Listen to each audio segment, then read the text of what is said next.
Hey guys, Anthony here for Signal by Sony in Southern California, where we have a special opportunity. We got a few minutes to sit and talk with Kazuo Hirai here.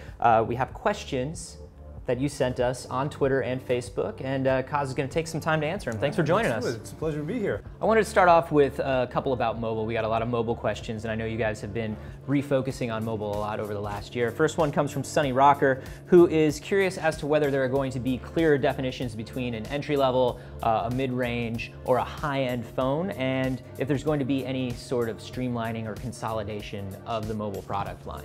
We do plan to make sure that we have a clearly defined lineup.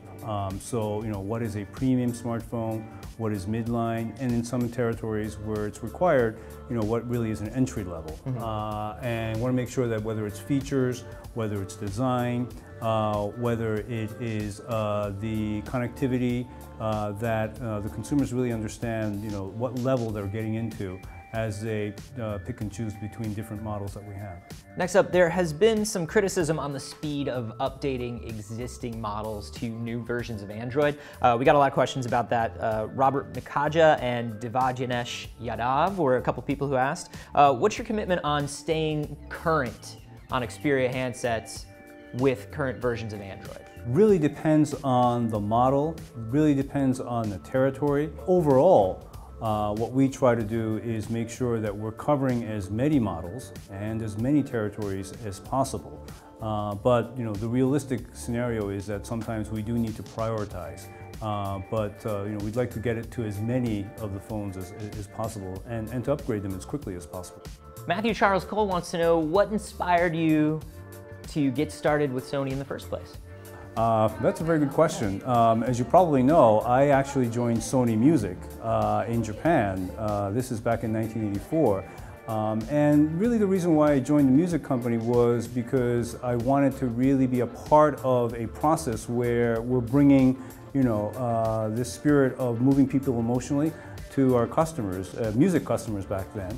But certainly through my career at the music company, certainly at PlayStation, and now overall Sony, including the electronics company, it's again all about bringing that excitement, really fulfilling the curiosity of our customers around the world. So that really hasn't changed between the music company, PlayStation, and certainly Sony overall.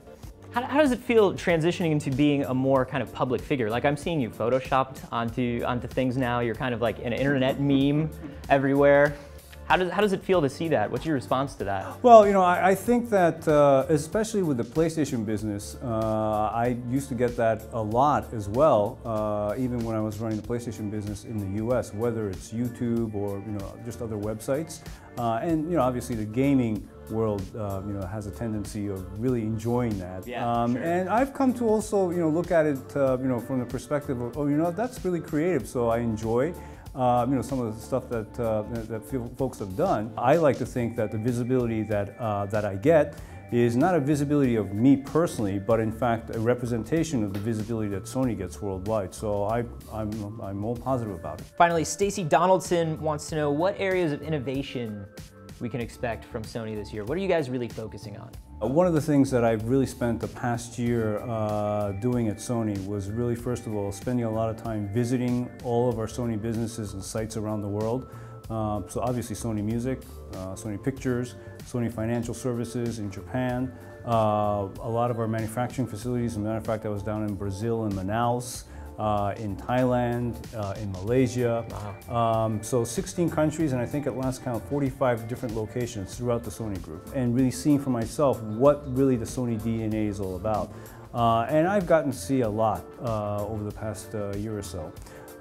And through that, we've been able to really change the company and make sure that it's headed in the right direction.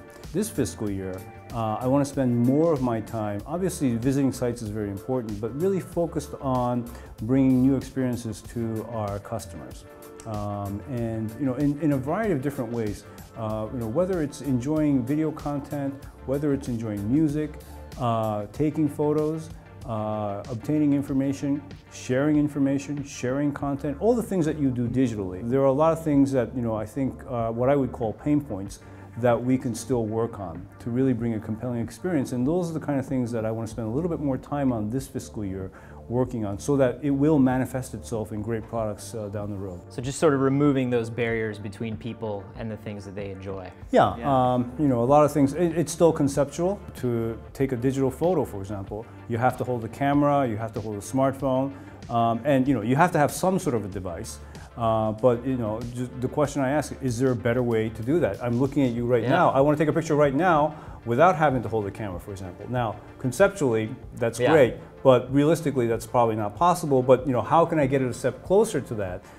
So that, you know, it's more about the experience and perhaps less about having to hold a particular device. Kaz, thank you so much for taking the time to sit down and answer some community questions. You guys, thank you for sending in your questions to Twitter and Facebook. Keep doing that. We know you guys had a lot of PS4 questions. E3 is just a couple days away. I will be hosting a live stream from E3 all 3 days. So we will be answering all of those questions then. Be sure to check that out and be sure to subscribe to youtube.com/signal for more about everything Sony.